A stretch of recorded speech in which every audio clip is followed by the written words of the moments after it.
Pai, do Filho e do Espírito Santo. Amém. Queridos irmãos, chegamos quase, porque ainda faltam 2 palestras, mas chegamos quase ao fim da nossa Universidade de Verão. E quero ressaltar essas intervenções de óptima qualidade que nos deixam uma melhor compreensão do nosso mundo. Esse suposto new normal, essa nova normalidade que se nos quer impor. Agora, gostaria, para continuar e, em certa maneira, concluir um pouco antes de tempo, antes das conferências da tarde, que vão ainda dar alguns aspectos importantes, mas queria desde já dar uma espécie de conclusão, algumas indicações para vivermos estes tempos difíceis, mas também entusiasmantes, como católicos. Os filhos do mundo são mais espertos que os filhos da luz. Essa é uma verdade que nosso Senhor Jesus Cristo quis indicar-nos há 2000 anos e que verificou-se ao longo da história toda da Igreja. Os filhos do mundo, ou seja, aqueles que seguem os princípios do mundo, que vivem da tripla concupiscência, são mais espertos que os filhos da luz. Nos seus negócios, costumam ser mais inteligentes, mais espertos e muitas vezes até mais trabalhadores e corajosos do que nós. E uma verdade que nosso Senhor Jesus Cristo revelou e que vemos refletida em toda a história da Igreja. Temos podido estudar como o que se pode bem chamar com toda a razão e sem complexo nenhum, um complô que iniciou há 2000 anos e que está referenciado no Santo Evangelho. Evangelho de São Mateus, por exemplo, capítulo 26, versículo 3 a 4. Então, reunirão-se os príncipes dos sacerdotes e os anciãos do povo e deliberaram para prender Jesus por traição e matá-lo. Se isto não é um complô, então dê-me uma melhor definição de um complô. Existiu um complô contra o corpo físico de nosso Senhor Jesus Cristo, que resultou na crucificação e morte de Jesus na cruz. E continua o mesmo complô, com o mesmo objetivo, mas já não contra o seu corpo físico, que está no céu, fora do alcance daqueles príncipes dos sacerdotes e anciãos do povo, mas sim contra o seu corpo místico, a Santa Igreja Católica, e com uma constância e uma astúcia realmente dignas de admirar ao longo de 2000 anos da história da Igreja. Esta luta da sinagoga talmúdico-cabalística para derrubar a Igreja Católica e destruir por completo a civilização cristã está a chegar a um ponto realmente apocalíptico, com especialmente aquela infiltração da Igreja Católica com o favor do Concílio Vaticano II, que realizou o que se pode chamar, como já vimos, a noachização da Igreja Católica, que atualmente está a encontrar os seus últimos desenvolvimentos na sua chamada conversão ecológica, sob a guia do Papa Francisco, que fez questão de beijar devotamente as mãos daqueles chefes do povo num monumento que conhecemos bem, num país que não podemos nomear sem atrair problemas sobre nós, sobre as nossas cabeças, mas sabemos bem qual. Também os avanços técnicos e tecnológicos da nossa época vão e estão a fazer possível uma engenharia social jamais vista antes e que teria sido o sonho de todos os perseguidores da Igreja desde os primeiros séculos até hoje. Então, realmente, se pode dizer com toda a verdade que verificou-se aquela palavra de nosso Senhor Jesus Cristo: os filhos do mundo, os filhos das tinieblas, das trevas, estão realmente a ser mais astutos do que os filhos da luz. Não temais aqueles que matam o corpo e nada mais podem fazer. Mas sim aqueles que depois de matar o corpo ainda têm o poder de mandar as almas para o inferno. Esse é o marco que nós temos de respeitar para ver qual é o âmbito, qual é o marco, qual é o ambiente e a finalidade, finalmente, da nossa luta contra aqueles inimigos do nome cristão, contra aqueles inimigos da cruz de nosso Senhor Jesus Cristo, que não são tanto, bem certo, que são também aqueles que matam o corpo, o Senhor não nega essa parte, sim, mas são aqueles que depois de matar o corpo, ou seja, que a perseguição física está contemplada e realizou-se muitas vezes na história da Igreja e continua hoje em dia, no instante em que estamos falando agora. Mas o que nós temos de temer não são tanto estes que podem matar o corpo, e que de facto o fazem, mas ainda aqueles que têm o poder de mandar as almas para o inferno. Ou seja, que realmente aquela luta tem uma dimensão, antes do que nada, espiritual e um alcance, se poderia dizer, na eternidade. E é o que Nossa Senhora quis mostrar aqui mesmo em Fátima, mostrando para os pastorinhos não outra coisa do que o próprio inferno. Ela mostrou qual a consequência desse reinado social de Satanás e desse reinado espiritual de Satanás nas almas, que essa elite mundial, a nova ordem mundial, quer impor na sociedade e nas almas dos homens todos. O dramatismo desse complô que denunciamos, como fizeram os papas durante 2000 anos da Igreja e que deixaram de fazer com muita razão e muita explicação a partir do Concílio Vaticano II, pois é mesmo este. Nós não temos medo dos que podem matar o corpo. E sim temos medo de cairmos no inferno e vamos ter de fazer todos os possíveis e mais um pouco também para não cairmos no inferno. Nosso Senhor Jesus Cristo também dá-nos a ordem de sermos simples como pombas e prudentes como serpentes. Não ao contrário, não simples como serpentes e astutos como pombas. Bem nessa ordem. Simples como pombas. Ou seja, que nós não podemos e não queremos cair nessa maldade diabólica que anima as elites mundial, sim? Que faz eles procurar realmente o mal absoluto dos povos. Nós temos visto também essa guerra em todos os aspectos que as elites fazem aos povos através do mundo e em todos os âmbitos.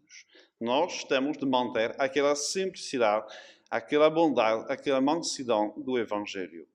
É o bem que triunfa do mal precisamente por ser bem. Não podemos ser contra a revolução, não é uma revolução em sentido contrário, mas o contrário de uma revolução. Então nós não podemos tomar os meios dos inimigos, temos de continuar sendo simples como pombas, mas também prudentes como serpentes, sem ódio, sem medos irracionais, mas sim com inteligência e com determinação. Nós temos de imitar a São José, por exemplo, que quando foi avisado que Herodes, que é o símbolo nos santos evangelhos do mundo, queria matar o filho, ouviu essas palavras do anjo: toma a criança e a sua mãe e foge para o Egito. Mas todo demais, toda a parte prática, toda a organização prática dessa viagem, dessa fuga perante a perseguição, foi deixada à prudência humana de São José. São José que teve de escolher o caminho, teve de escolher o destino final, onde arranjar um trabalho, uma casa, etc. Deus vale-se na sua providência, da nossa prudência, do nosso trabalho, da nossa intervenção humana. Nós esperemos que todo caia do céu, cozinhado, pronto para comermos. Não, as coisas de Deus não são assim. Deus intervém, mas na teologia se explica que Deus intervém sempre no mínimo. Quando é preciso, mas no mínimo. Na história da França, falamos um pouco de Santa Joana d'Arco também, Deus queria sagrar o rei da França em Reims. E depois vemos que Santa Joana d'Arco, uma vez cumprido este papel essencial que era o seu, não está abandonada a Deus, mas vai começar a perder bateria e terminar também capturada e morta numa fogueira. Então Deus intervém, mas nos mínimos, sempre. Depois deixa-nos à parte que nós tocamos como soldados de Cristo, como cristãos, pois temos de fazer a nossa parte. Então, sejamos simples como pombas e prudentes como serpentes. A nossa vitória é a nossa fé. Não vamos pensar que o coração do nosso combate é saber se temos uma casa à prova de bombas atômicas ou coisas do género. O coração do nosso combate é mesmo a fé. Por isso, o combate da fraternidade está mesmo no coração desta crise que vemos. Se calhar, não em forma tão óbvia, tão evidente, mas realmente e formalmente estamos no miolo, finalmente, desta crise, no centro exato desta crise. Então não percamos esta realidade de vista. Aquele combate que nós estamos a ver é o combate apocalíptico entre a serpente e aquela senhora do Apocalipse que cá apareceu a uns escassos metros deste sítio.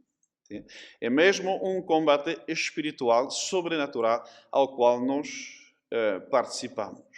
Não significa que não existem outros aspectos, obviamente, mas o fundamento, o coração, a parte mais principal e essencial é mesmo este. E então, não haverá vitória até derrubar por completo, sem compromisso nenhum, sem mistura de jeito nenhum, os princípios de 1789, a Revolução dita francesa, ou de 1917, a Revolução dita russa, e até acabar também com os princípios de Vaticano II na Igreja. Não há cura possível da civilização cristã, da nossa sociedade e da Igreja, sem abandonarmos por completo qualquer referência ideológica a ambas essas revoluções civis, natural, no caso da Revolução dita francesa ou da Revolução dita russa, e sobrenaturais, no caso pois, da Revolução na Igreja, cujos principais expoentes faziam-se uma glória de comparar justamente com aquelas duas revoluções, como se fosse algo de que apreciar-se. Toda a mistura, todo o abandono de algum aspecto desta guerra à morte contra os princípios revolucionários é uma traição e os germes já de um fracasso para os católicos. O liberalismo católico, sim, vale a associação de duas palavras antinômicas, o liberalismo católico é o que impede e esteriliza qualquer reação frente à revolução. Nós temos de ser integristas. Não tenhamos medo disto. A integralidade da fé católica, a integralidade dos princípios católicos. Fazem disto um insulto, mas assim foi do nome de cristão. Cristão primeiro foi um insulto dos pagãos para aqueles que se referiam a um tal Cristo. Aliás, diziam Cristo porque não tinham sequer ouvido bem a palavra.